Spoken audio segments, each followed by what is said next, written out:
దేవుళ్ళలో క్షమాపణ గుణం ఉంది కాబట్టి మనం కాపాడబడతా ఉన్నాం.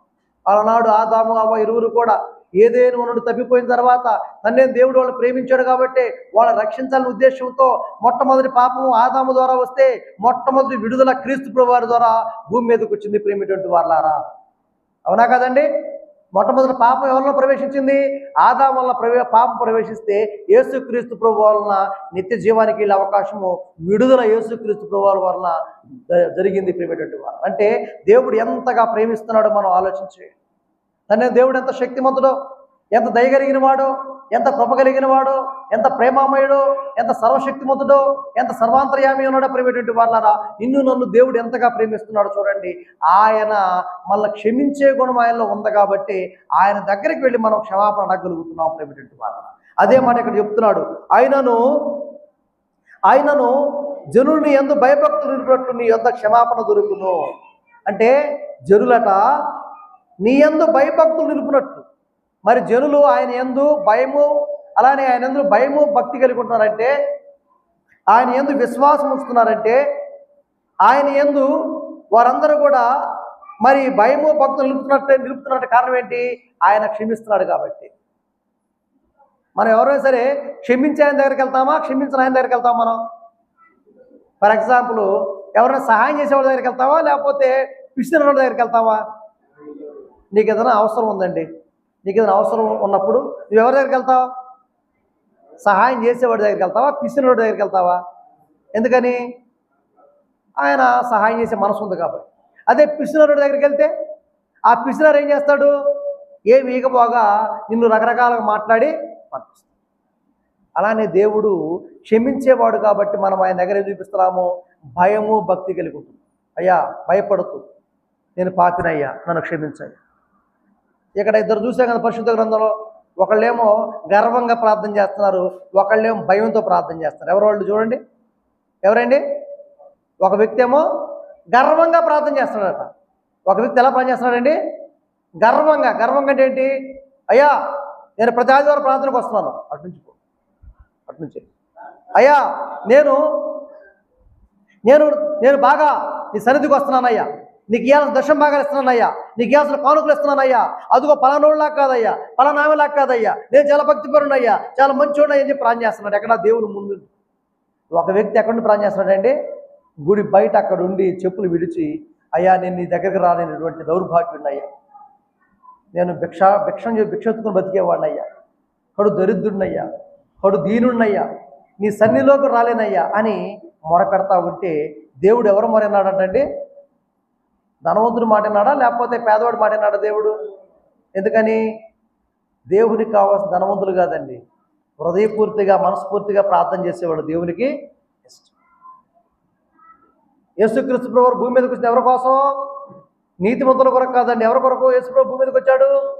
పాపుల కొరకు. ఎందుకంటే ఆ పాపుల యొక్క పాపాలను క్షమించి వారిని పరిశుద్ధులుగా చేసి, నీతిమంతులుగా చేసి, యథార్థవంతులుగా చేసి దేవుని సన్నిధిలో వారిని కూర్చోబెట్టడం కోసం భూమి మీదకు యేసు ప్రభు వారు వచ్చాడు. ప్రియమైనటువంటి వారు, అదే విషయాన్ని ఇక్కడ చెప్తున్నాడు. అయ్యా నీ యందు భయము భక్తి ఉండగల కారణం ఏంటంటే నీ యొద్ద క్షమాపణ దొరుకును కాబట్టి, నీ యొద్ద క్షమాపణ దొరికింది కాబట్టి నీ దగ్గరకు వచ్చి భయము భక్తితో మేము వేడుకుంటున్నామయ్యా అని చెప్తున్నాడు. 5వ వచనం చూసినట్లయితే, యెహోవా కొరకు నేను కనిపెట్టుకొనుచున్నాను. చూడండి, మీరు ఎంతమంది నిజంగా దేవుని కొరకు కనిపెట్టుకుని ఉన్నారు? చేతులెత్తండి దయచేసి. మీలో ఎంతమంది దేవుని కొరకు కనిపెట్టుకుని ఉన్నారు? అయ్యా నువ్వు ఎప్పుడు వస్తావయ్యా, వస్తే నీ ఎంట రావడానికి మేము సిద్ధంగా ఉన్నామని ఎంతమంది సిద్ధంగా ఉన్నారు? చేతులెత్తండి. ఈరోజే వస్తే, ఇప్పుడే వస్తే, ఈ క్షణమే వస్తే ఐఆమ్ రెడీ అనే విధంగా ఎంతమంది ఉన్నారో చేతులెత్తండి. అది వెరీ గుడ్, హల్లెలూయా. ఇక్కడ అన్నాడు, ఆయన అన్నాడు ఎలా ఉండాలంటండి? యెహోవా కొరకు నేను కనిపెట్టుకొనుచున్నాను. ఆయనట యాత్ర కీర్తనాకారుడు యెహోవా కొరకు ఆయన కనిపెట్టుకుని. మనం కూడా ఎప్పటికప్పుడు మనము దేవుని కొరకు కనిపెట్టుకునే వారంగా ఉండాలి. ఇంకా నేను రెడీగా లేనయ్యా అనే విధంగా ఉండకూడదు. ఇంకా టైం ఉందలే అనుకునే విధంగా ఉండకూడదు. చాలా మంది అడుగుతుంటామా, నువ్వు ఎప్పుడు బాప్తిసం పొందుతావంటే ఇంకా టైం ఉందలే అన్నయ్య అనేవాళ్ళు ఉన్నారు. బ్రదరు నువ్వు ఎప్పుడు బాప్తిసం పొందుతావు, ఇంకా సమయం ఉందలే బ్రదరు అనేవాళ్ళు ఉన్నారు. అంతేగాని బాప్తిసం తీసుకొని నేను దేవుని కొరకు రెడీగా ఉన్నాను అనేవాళ్ళు చాలామంది తక్కువ ఉంటున్నారు. ప్రియమైనటువంటి వాళ్ళు, ఒకసారి నీ హృదయంలో ఆలోచన చేసుకో. నువ్వు నిజంగా యెహోవా కొరకు కనిపెట్టుకున్నటువంటి వాడగా ఉన్నావా లేదా? యెహోవా కొరకు కనిపెట్టుకున్నటువంటి స్త్రీగా ఉన్నావా లేదా? ఒకసారి ఆలోచన చేసుకో ప్రియ సహోదరి సహోదరుడా. నా ప్రాణము ఆయన కొరకు కనిపెట్టుకొనుచున్నది. ఆయనే కాదండి, ఆయన ప్రాణం కూడా యెహోవా కొరకు కనిపెట్టుకొనుచున్నది. ఆయనే కాదండి, ఆయనలో ఉన్న ప్రాణం కూడా యెహోవా కొరకు కనిపెట్టుకొనుచున్నది. మరి నీవును నీ ప్రాణమును యెహోవా కొరకు కూడా కనిపెట్టుకుని ఉండాలి కదా. నీవును నీ ప్రాణం అంటే ఈ లోకంలో ఉన్నప్పుడు, ఈ లోకం విడిచిపోయేటప్పుడు కూడా నీవు దేవుని కొరకు కనిపెట్టుకుని ఉండాలి. అంటే భూమి మీద నివసించినంత కాలం కనిపెట్టుకుని ఉండాలి. ఈ భూమిని విడిచిపెట్టిపోయేటప్పుడు కూడా యెహోవా కొరకు నీవు కనిపెట్టుకుని ఉండాలి. అలానే ప్రియమైనటువంటి వాళ్ళారా, ఆయన మాట మీద నేను ఆశ పెట్టుకొని ఉన్నాను. మీ జీవితంలో ఒకటి అనుకోవాలి, ఆయన మనకు ఒక వాగ్దానం చేశాడు. ఏ వాగ్దానం చేశాడు ఆయన మనకి? నిత్యరాజ్యంలో మనకు స్థలాలు ఇస్తానని ఆయన చెప్పాడు మనకి. ఆయన మనకి ఇచ్చిపోయిన మాట అదే. యేసుప్రభు వారు భూమి మీదకి వచ్చినప్పుడు ఏం మాట ఇచ్చిపోయాడు ఆయన మనకి? మీరును నేను ఉండులాగున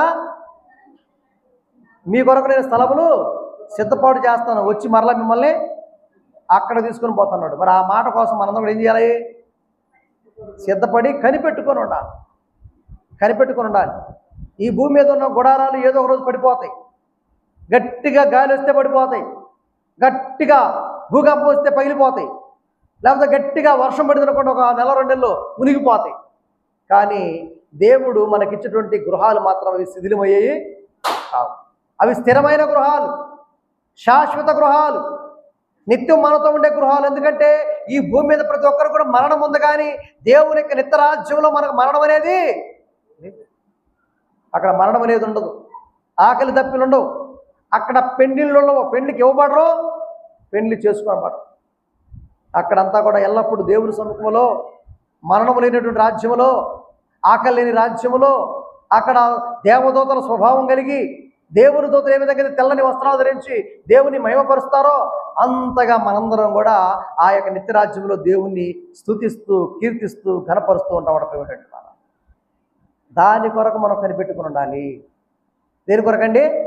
ఆయన ఎప్పుడొచ్చి మనం తీసుకెళ్తాడా అని కనిపెట్టుకుని ఉండాలి.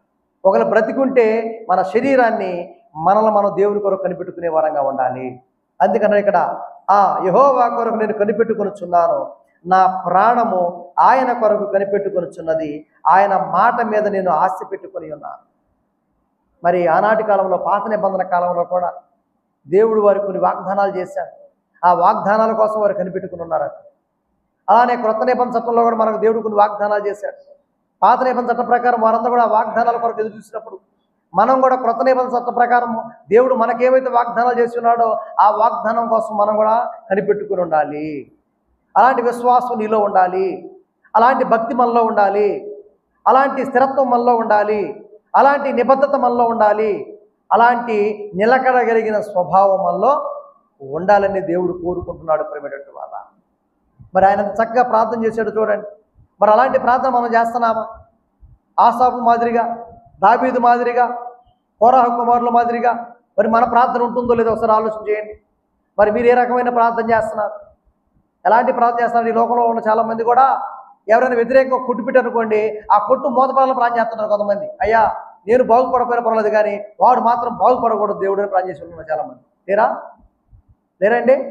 అయ్యా నేను బాగుపడపోయినా పర్వాలేదు ప్రభువా, వాళ్ళు మాత్రం అసలు బాగుపడకూడదు ప్రభు, నాశనం అయిపోవాలి ప్రభు, వాళ్ళు పాడైపోవాలి ప్రభు అని ప్రార్థన చేసే వాళ్ళు ఉన్నారు. కానీ దేవుడు చెప్పాడు, నీ శత్రువులను కూడా వేయాలి, ప్రేమించమన్నాడు దేవుడు. నీ శత్రువు కొరకు ప్రార్థన చేయమన్నాడు, నీ శత్రువు దీవించబడాలని ప్రార్థన చేయమన్నాడు. కానీ నువ్వేం చేస్తున్నావు? శపిస్తున్నావు, నాశనం అయిపోవాలని కోరుకుంటున్నావు. అలాంటి ప్రార్థన దేవుడు వింటాడా? వినడం. కాబట్టి నువ్వు చక్కగా ప్రార్థన చేసేయాలి, దేవుడి కొరకు ఎదురు చూస్తూ ప్రార్థన చేయాలి. అలానే 6వ వచనం చూసినట్లయితే, కావలి వారు ఉదయము కొరకు కనిపెట్టుట కంటే ఎక్కువగా నా ప్రాణము ప్రభువు కొరకు కనిపెట్టుకొనుచున్నది. కావలి వారు ఏం చేస్తారంట? ఉదయం ఎప్పుడైతే దాన్ని కనిపెడుతుంటారు. అంటే వాచ్మెన్లు అన్నమాట. ఎవరో నైట్ డ్యూటీకి పోయారు అనుకోండి, నైట్ డ్యూటీకి పోయిన వాచ్మెన్లు ఏం చేస్తారండి? ఎప్పుడు తెల్లారిద్దా తిరుగుతుంటారు. ఎందుకంటే తెల్లారి ఇంటికి వెళ్ళి పండుకొని నిద్రపోవచ్చు, డ్యూటీ అయిపోయింది. అంతేనా కదండి? ఎప్పుడు డ్యూటీ అయిపోవాలి ఏం కావాలి ఇతనికి? వాచ్మెన్కి ఏం కావాలి? నైట్ డ్యూటీ చేయాలంటే ఆ నైట్ డ్యూటీ అయిపోవాలి ఏం కావాలి? తెల్లారాలి. తెల్లారితే కానీ అతను వచ్చిన డ్యూటీ అయిపోద్ది. అలానే కావలి వారు ఉదయం కొరకు కనిపెట్టుట కంటే ఎక్కువగా, వాళ్ళకంటే ఎక్కువగా నా ప్రాణము యెహోవా కొరకు, ప్రభువు కొరకు కనిపెట్టుచున్నది. ఈ యొక్క యాత్ర కీర్తనాకారుడు యొక్క ప్రాణము ఆ కావలి వారి కంటే అత్యధికముగా ఎదురు చూస్తున్న ప్రభువు కొరకు. నా ప్రభు ఎప్పుడు నా మొరంటాడు, నా ప్రభు ఎప్పుడు నా జవాబు చేస్తాడు, నా ప్రభు ఎప్పుడు నా మాట మీద నాకు సహాయం చేస్తాడని ఆ యొక్క యాత్ర కీర్తనాకారుడు దేవుని కొరకు అనుక్షణము కనిపెట్టుకుని ఉండేవాడట. మరి మీలో ఎంతమంది ప్రభు కొరకు కనిపెట్టుకుని ఉన్నారు?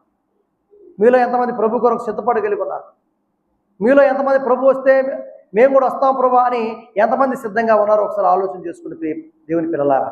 అలానే కావలి వారు ఉదయం కొరకు కనిపెట్టుట కంటే ఎక్కువగా నా ప్రాణము కనిపెట్టుచున్నది. 7వ వచనంలో ఇజ్రాయేలు యెహోవా మీద ఆశ పెట్టుకొనుము, యెహోవా యొద్ద కృప దొరుకును. అంటే యాకోబు చెప్తున్నాడు, ఇజ్రాయేలు జనాంగం చెప్తున్నాడు, అయ్యా మీరందరూ కూడా ఎవరి మీద ఆశ పెట్టుకోవాలో తెలుసా? దేవుని మీద ఆశ పెట్టుకోమని చెప్తున్నాడు. మీ అందరూ కూడా దేవుని మీద ఆశ పెట్టుకుంటే మీకు ఏం దొరికిద్దట? మేలు దొరికిద్ది, మీకు సహాయం దొరికిద్ది, మీకు విమోచన దొరికిద్ది అని చెప్తున్నాడండి. ఆయన యొద్ద సంపూర్ణ విమోచన దొరుకును. విమోచన అంటే అర్థం ఏంటి? అనేకమైన రకాల బంధకాల్లో నుంచి విడుదల దొరికిద్ద. అప్పుల్లోంచి విడుదల, అనారోగ్యంలోంచి విడుదల, బలహీనతలోంచి విడుదల, కష్టాల్లోంచి విడుదల, దుఃఖంలోంచి విడుదల. అంటే విమోచన అనమాట. అంటే విడుదల దొరకడం, విమోచించబడటం అంటే ఆ సమస్య నుండి మనము తప్పించబడటానే విమోచన అంటాం ప్రియమైనటువంటి వాళ్ళ. ఇవన్నీ కూడా ఎవరి దగ్గర దొరుకుతాయట? యెహోవా యందు దొరుకుతాయి. కాబట్టి ఓ ఇజ్రాయేల్ జనాంగమా, మీ అందరూ కూడా ఎవరి మీద నమ్మకం పెట్టుకోమన్నాడండి? దేవుని మీద నమ్మకం పెట్టుకోండి. దేవుడు మాత్రం విమోచించగలడు, దేవుడు మాత్రమే సహాయం చేయగలడు, దేవుడు మాత్రం రక్షించగలడని ఈ యొక్క యాత్ర కీర్తనాకారుడు ఆ ఇజ్రాయేల్ జనాంగానికే కదండి, ఈ సమయంలో మనతో కూడా మాట్లాడుతున్నాడు. ఆయన మనం కూడా ఎవరి మీద నమ్మకం పెట్టుకోవాలి? దేవుడి మీద నమ్మకం పెట్టుకోవాలి. యెహోవా మీద నమ్మకం పెట్టుకుంటే మనకు కూడా విమోచన దొరికిద్ది. విమోచన అనేకమైన రకాల సమస్యల నుంచి విడిపించబడతాం, అనేకమైన కష్టాల నుంచి విడిపించబడతాం, అనేకమైన శ్రమల నుంచి విడిపించబడతాం, అనేకమైన దుఃఖం నుంచి విడిపించబడతాం, అనేకమైన ఇబ్బందుల నుంచి విడిపించబడతాం. ఎప్పుడంటే దేవుని మీద నమ్మకం పెట్టుకున్నాం. నమ్ముడు నీ వంతైతే నమ్ము, ప్రతివానికి సమస్తము సాధ్యమే. నువ్వు ముందు నమ్మాలి. నువ్వు నమ్మకపోతే ప్రయోజనం లేదు. ముందు నమ్మకపోతే ప్రయోజనం లేదు. నా దేవుడు ఉన్నాడు, నన్ను కాపాడుతాడు నమ్మితే కాపాడబడదు. నా దేవుడు ఉన్నాడు, నా సమస్య తీరుస్తాడు నమ్మితే తీర్చబడతాడు. నా దేవుడు ఉన్నాడు, నాకు మేలు చేస్తాడు నమ్మితే తప్పకుండా మేలు పొందుతావు. కానీ నువ్వు నమ్మకం అనేది కానీ లేకుండా నువ్వెంత విశ్వసించిన ఉపయోగం?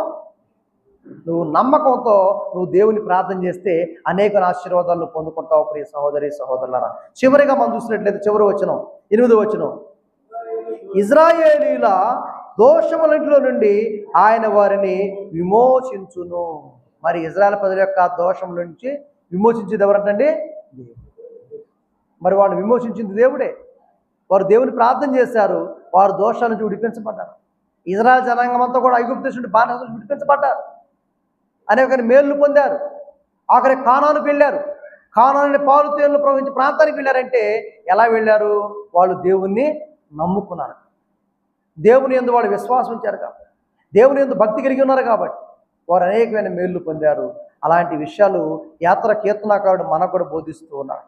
ఆ ఇజ్రాయేలుకే కాదండి, ఇవాళ మనకు కూడా అవసరం ఈ వాక్యం. ఎందుకంటే మన జీవితాల్లో కూడా మనము దేవుని నమ్మాలి, దేవునికి ఇష్టమైన బిడ్డలుగా ఉండాలి, దేవుని అనుదినం ప్రార్థన చేసే వారంగా ఉండాలి, దేవుని మొరపెట్టే వారంగా ఉండాలి, దేవుని ఘనపరిచే వారంగా ఉండాలి.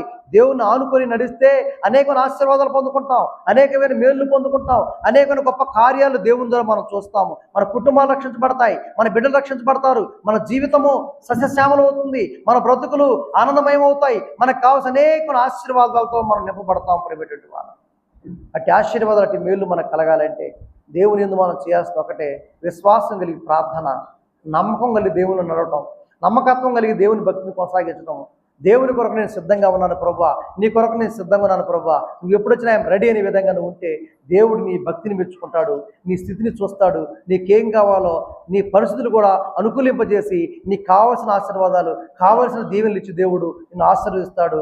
అనేకమైన వాటి మీద నేను కర్తలుగా చేసి గొప్ప బహుదీవెలతో నింపి అనేకమైన వాటి మీద మిమ్మల్ని అధిపతులుగాను అధికారులుగాను చేసి దేవుడు ఆశీర్వాదకరంగా మీ బ్రతుకులు మారుస్తాడు.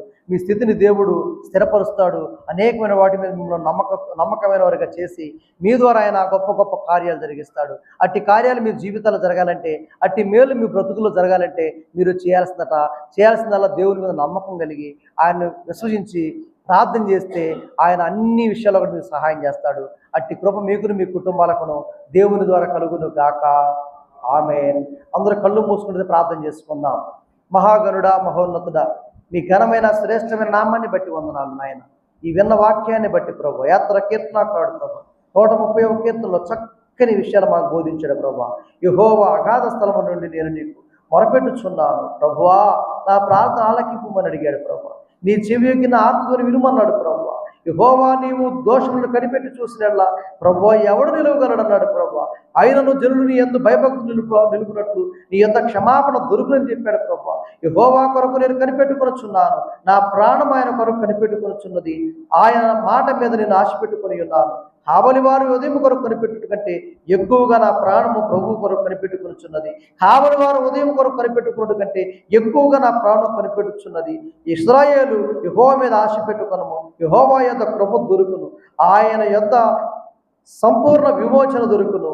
ఇశ్రాయేలు దోషములన్నిటి నుండి ఆయన వారిని విమోచించునని ఎంత చక్కని మాటలు ప్రభు మేము విన్నాము ప్రభు. ఈ మాటలు బట్టి మా బ్రతుకులు కూడా మార్చుకొని ప్రభు, మీకు ఇష్టమైన కుమారులుగా ఇష్టమైన కుమార్తెలుగా జీవించి ప్రభు, మీ ద్వారా అనేకమైన ఆశీర్వాదాలు మేము పొందే భాగ్యం తెచ్చమని, ప్రతి బిడ్డ మన ఆశీర్వాద కృప కుమరించమని, మా ద్వారా మీరే ఘనత మహిమ ప్రభావాలు పొందమని యేసుక్రీస్తు నామమున అతి వినిమి అడిగి వేడుకొని ప్రార్థన చేయుచున్నాను పరమ తండ్రి. ఆమేన్. God bless you. దేవుడు మీ అందరిని దీవించును గాక.